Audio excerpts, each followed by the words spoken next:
मेरा नाम अदिति है। पेपर 1 और पेपर 2 कंप्यूटर साइंस के साथ में आप लोगों के लिए आती हूँ। आप सब लोगों के लिए जेआरएफ अड्डा एक प्लेटफॉर्म बनाने की कोशिश कर रहे हैं, जहां पर आप सभी लोगों को मेरा जो भी एक्सपीरियंस है, मैं जो पूरी टीम के साथ में आप लोगों को एक्सपीरियंस शेयर करना चाहती हूँ। एक ऐसा प्लेटफॉर्म बनाना चाहती हूँ जहां पर हम जेआरएफ की तैयारी तो करें, बट साथ ही साथ हम लोग जो लाइफ स्किल्स है उसके ऊपर काम करें, प्रॉब्लम सॉल्विंग डेवलप करें। पेपर में, कॉम्पिटिटिव एग्जाम में सबसे इंपॉर्टेंट चीज होती है कि हम सभी लोग जो है वो एक ऐसा प्रेजेंस ऑफ माइंड क्रिएट कर सके जो एग्जाम में हमें पढ़ी हुई चीजों को अप्लाई करने में हेल्प करे। सब पढ़ने वाले का सिलेक्शन नहीं होता है ना, जो पढ़ा है उसे ढंग से अप्लाई करने वाले का सिलेक्शन होता है। तो वो चीज पर काम करने की कोशिश कर रही हूँ। लर्निंग सिस्टम हमेशा मैंने बोला है कि हमें वहां पर काम करना है ना। इसके साथ साथ अपना पेड प्लेटफॉर्म भी है। अगर आप लोगों की इच्छा है, मन है, तो आप हमारे साथ में ज्वाइन कर सकते हो। कंप्लीट पेपर 1 और पेपर 2 का बैच, कंप्यूटर साइंस का बैच मेरे साथ में ज्वाइन करना चाहते हो, मैं पढ़ाती हूँ कंप्यूटर साइंस और पेपर 1 वीडियो कोर्सेज मिलते हैं। इसके अलावा 22 और 23 की प्रीवियस ईयर क्वेश्चन सॉल्व करती हूँ। पेपर 1 की क्लास 5 PM होती है और पेपर 2 की क्लास 8 PM चल रही है ना। इसके अलावा पेपर 2 की क्लास जो है वो सुबह 8 AM और 9 AM भी होती है। तो टोटल ऐसे आपकी 3 हो जाती है। हैंडबुक मिलती है आपको। पेपर 2 की हैंड रिटन नोट्स इसके अंदर है, पेपर 1 के इसके अंदर नहीं है, क्योंकि पेपर 1 अभी बनी नहीं है ना। जब बनेगी तो अलग से आएगी। टेस्ट सीरीज भी इसके अंदर मिलती है, पेपर 1 प्लस पेपर 2 की, ठीक है ना।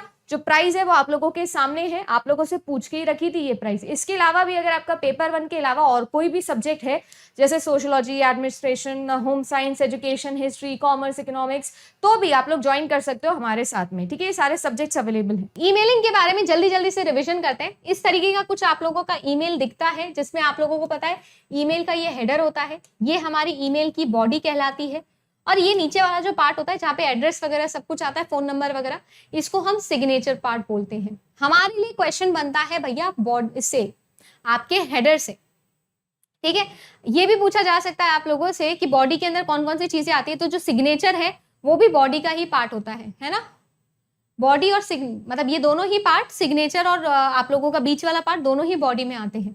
अब पूछा जाता है सब्जेक्ट के बिना भेज सकते हैं क्या ईमेल? बिल्कुल भेज सकते हैं। ईमेल सिस्टम 1971 के अंदर पहली बार ऑफिशियली अनाउंस कर दिया गया था।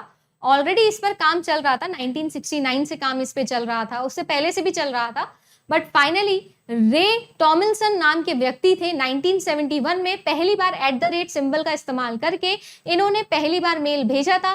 किस पर भेजा था? ARPANET पर भेजा था। Advance research project agency network इसका नाम रखा गया था, नाम है इसका। और क्या मैसेज भेजा था? तो ये मैसेज इन्होंने भेजा था और अपने आप को ही भेजा था, सेल्फ मेल इन्होंने किया था, ARPANET का इस्तेमाल करके किया था, 1971 के अंदर किया था, ठीक है। अब आप लोगों के सामने मैंने सारे रूल्स लिख दिए हैं कि कौन सा चीज कहाँ नहीं आ सकती है। कोई भी आप लोगों का जो ईमेल एड्रेस होता है, उस ईमेल एड्रेस में एक ही बार @ सिंबल आ सकता है, क्योंकि @ सिंबल एड्रेस को शो करता है। ईमेल के अंदर ही डोमेन नेम होता है और डोमेन एक्सटेंशन होता है, ठीक है जी। साथ ही साथ आप ये याद रखेंगे, जितने भी आप लोगों के ईमेल्स हैं या यूजर नेम है वो 64 कैरेक्टर्स के लंबे हो सकते हैं, और जो डोमेन नेम है वो 254 कैरेक्टर्स का ही हो सकता है। सिर्फ एक ही @ साइन होता है। स्पेशल स्पेसेस और स्पेशल कैरेक्टर्स जैसे कि ब्रैकेट, जैसे कि कॉमा, जैसे कि कॉलन, सेमीकॉलन, है ना, angular brackets, forward slash, square bracket, सारे के सारे बिल्कुल अलाउड हैं, आराम से आप लिख सकते हो।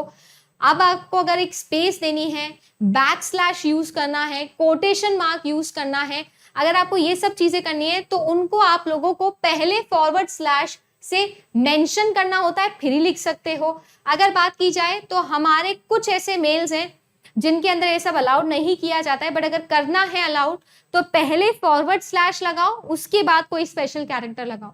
इसके अलावा जो आप लोगों का यूजर नेम है वो कभी भी किससे स्टार्ट नहीं हो सकता? डॉट से स्टार्ट नहीं हो सकता। डॉट को हम पीरियड भी बोलते हैं, तो पीरियड से स्टार्ट नहीं हो सकता और पीरियड पे एंड नहीं हो सकता। ये चीज आपको याद रखनी है। क्या एक से ज्यादा पीरियड हम लगा सकते हैं? तो बिल्कुल हम लगा सकते हैं, कोई प्रॉब्लम नहीं है, पर साथ में नहीं लगा सकते, ठीक है। ऐसे नहीं लगा सकते, एक लगा दो, कुछ लिख दो, फिर दूसरा लगा दो, ऐसा चलेगा, ऐसा चलेगा, पर कॉन्जिक्यूटिवली नहीं लिख सकते। ये सारे के सारे रूल्स है जो आप लोगों के एग्जाम में पूछे जाते हैं। आगे बात करते हैं हम लोग किस पर? प्रोटोकॉल आपको एग्जाम में पूछे जाते हैं, तो प्रोटोकॉल याद रखना बहुत इंपॉर्टेंट है। ये कौन है? ये है बॉब, और वो कौन है? वो है एलिस। बॉब को एलिस को कोई मेल भेजना है, तो सबसे पहले तो वो किसी ना किसी मेल सर्वर पर भेजेगा, चाहे वो ईमेल क्लाइंट हो, चाहे वो वेब मेल हो, हम उसको मेल सर्वर बोलते हैं। जैसे इसने जीमेल पर भेजा, बॉब भी क्या है, वही है ना, फ्री ऑफ कॉस्ट वाला आदमी चल रहा है। ये भी कुछ ज्यादा दूर नहीं है, एलिस ये भी फ्री ऑफ कॉस्ट वाली है, क्योंकि इसने भी याहू का ही यूज किया हुआ है। तो दोनों फ्री वाले बंदे फ्री में मुफ्त के अंदर ईमेल के अंदर चैट कर रहे हैं, फालतू टाइम पास कर रहे हैं। तो इन्होंने क्या किया, इन्होंने ईमेल लिखा, ईमेल लिखकर पहुंचा किस पर, वेब सर्वर पर, फिर इसके वेब सर्वर से इसके वेब सर्वर पर, और फाइनली इसके मेल अकाउंट पर दिखा। अब देखो ये सीन क्या है, प्रोटोकॉल सिस्टम पे चलता है। देखो इंटरनेट की जो दुनिया है ना, वो बहुत बड़ी दुनिया है, पब्लिक दुनिया है। अब हर कोई अपना अपना मर्जी यहाँ पर चलाएगा तो काम कैसे चलेगा। तो इसीलिए हम क्या करते हैं, सबके लिए एक स्टैंडर्ड बना देते हैं जिसको आपको फॉलो करना है, उसी को हम लोग बोलते हैं प्रोटोकॉल्स। रूल्स एंड रेगुलेशंस जो बनाए जाते हैं स्टैंडर्डाइजेशन के लिए, उसको प्रोटोकॉल कहते हैं। तो अगर आपको ईमेल भेजना है तो उसके लिए कुछ स्टैंडर्ड प्रोटोकॉल है, जैसे सिंपल मेल ट्रांसफर प्रोटोकॉल अगर मैसेज भेजना हो तो, सिंपल मेल ट्रांसफर प्रोटोकॉल अगर मैसेज भेजना हो तो, जिसको हम लोग पुश प्रोटोकॉल भी कहते हैं। फिर अगर दो मेल सर्वर्स के बीच में अगर मैसेज को भेजना है, मेल को भेजना है, तो उसे भी हम लोग पुश प्रोटोकॉल की मदद से ही करते हैं। बट अगर किसी मेल सर्वर से मैसेज को रिसीव करना है, रिट्रीव करना है, मेल को एक्सेस करना है, तो हम लोग या तो पॉप मैसेज यूज करते हैं, POP protocol which is called as post office protocol, या फिर हम लोग यूज करते हैं IMAP, internet message access protocol. ठीक है, इसका दूसरा नाम पॉप प्रोटोकॉल है। ठीक है, और दो मेल सर्वर्स के बीच में भी SMTP। अब इंटरनेट की बड़ी सी दुनिया में जो प्रोटोकॉल यूज होता है उसे हम लोग बोलते हैं hyper text transfer protocol, HTTP protocol. इसके अलावा आपसे अगर पूछ लिया जाए तो और कौन सा प्रोटोकॉल है जो यहाँ पर पार्टिसिपेट करता है, तो वो FTP भी लिख सकता है जी। वो क्यों, अगर आपको फाइल ट्रांसफर करनी है तो FTP, बट ईमेल सेंड करने के लिए SMTP, दो मेल सर्वर्स के बीच में ईमेल सेंड करने के लिए SMTP, और मेल को रिसीव करने के लिए या तो पॉप या फिर IMAP। ठीक है, या तो पॉप या फिर आप लोगों का IMAP। देखो आप सब लोग अच्छे से जानते हो कि मेरे पास में क्या होता है, मेरे पास में एक 2 बॉक्स होता है ना। इस 2 बॉक्स में मैं क्या लिखती हूँ, जितने भी रेसिपिएंट्स हैं उनका नाम लिखती हूँ। किनका, रिसीवर्स का। रिसीवर्स का एड्रेस हम लोग लिखते हैं 2, जिसको भेजना चाहते हो, है ना। जब लेटर लिखते हो तो 2 लिखते हो ना, 2 जिसको भेजना चाहते हो। अब इसके बाद में ना नीचे आपके पास में 2 कॉलम्स और होते हैं, एक BCC का और एक CC का। ये CC कहलाता है कार्बन कॉपी। क्या कहलाता है जी, कार्बन कॉपी। और ये कहलाता है जी ब्लाइंड कार्बन कॉपी। अब ये कार्बन कॉपी है, इसका मतलब क्या है, अगर मुझे सेम मेल कॉपी करके चिपकाना है बाकी सबको भी, तो मैं क्या कर देती हूँ, कार्बन कॉपी में उसको लिख देती हूँ।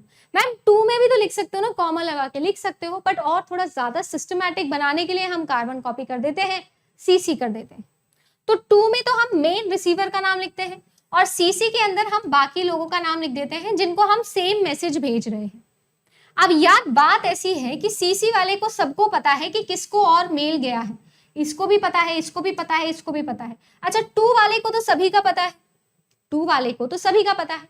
बट अगर मान लो सेम मेल मैं किसी और को भी भेजना चाहती हूँ, पर चाहती नहीं कि दुनिया को पता चले कि मैंने उसको भी वो मेल भेजा है, तो अब उसे मैं डाल देती हूँ ब्लाइंड कार्बन कॉपी में। नाम से समझ में आ रहा है ये ब्लाइंड है, आप इनको सेम मेल भेज रहे हो बट चाहते नहीं हो कि बाकी सबको पता चले कि इनको भी मेल गया है, तो उसे हम कहते हैं blind carbon copy. Okay, in short 2 वाला सबको देख सकता है, CC वाला 2 को देख सकता है और CC का मेंबर्स को देख सकता है, BCC सबको देख सकता है, बट BCC वाला अपने पार्टनर को नहीं देख सकता, आपस में नहीं देख सकते। A और B दोनों को मैसेज गया है, BCC के अंदर दोनों लिखे हैं, तो A को नहीं पता कि B को गया है और B को नहीं पता कि A को गया है। BCC वाले बाकी सबको देख सकते हैं, बट बाकी सब किसको नहीं देख सकते, BCC को नहीं देख सकते, एक्सेप्ट फॉर 2। CC वाले BCC वालों को नहीं देख सकते, बट 2 सबको देख सकता है ना, क्योंकि 2 तो भैया आपको पता ही है ना। और सॉरी 2 भी नहीं देख सकता, सब माइनस BCC करो, सेंडर सबको देख सकता है, सॉरी, है ना। ये चीज़ याद रखनी है।